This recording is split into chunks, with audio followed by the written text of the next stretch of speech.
Second question has to do with a really nagging tax increment financing issue.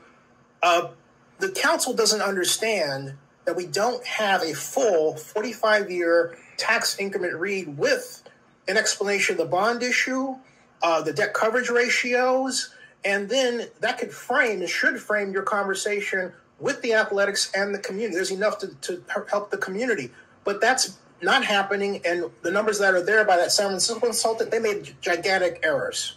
So there's a number of errors here that really need to be straightened out. I'm asking, are you open to straightening those out? And can you explain the resolution issue? Thank you, Ms. Mayor. Zennie, with respect to the tax increment financing, because that our traditional tool of redevelopment is no longer available to cities, it's made this project much more complicated. We are proposing to use a new tool called the Enhanced Infrastructure Financing District in combination with a community financing district. These are relatively new tools that have not been used extensively, but they have been used somewhat, and that is what we're proposing to do. The full details, as well as additional analysis and economic projections, will be available as we move towards the development agreement, the DA, the binding agreement. And we are excited about ensuring that these are project-generated revenues. These are revenues that, but for the project, the city would not have. And so we want to be clear, because people are talking a lot about what is the public investment. These are dollars generated by the project itself.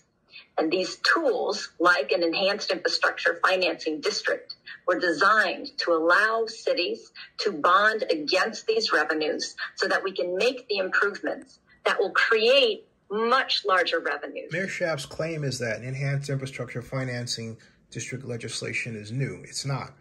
It was signed into law November 12th, 2014 by California Governor Jerry Brown and lauded as a new power tool for growth in California.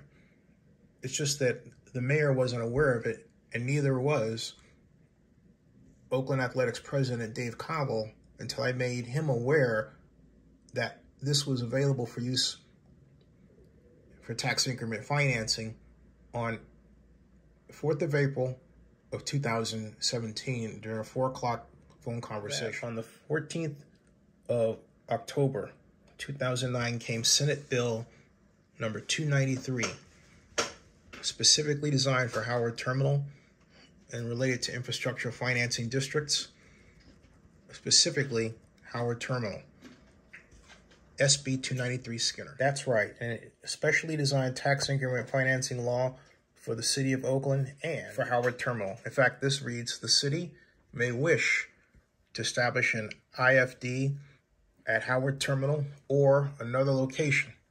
This will spur private investment and provide additional dollars to support development and revitalization of urbanized areas that include housing for all income levels with equal access to public transit, goods, services, and economic opportunities.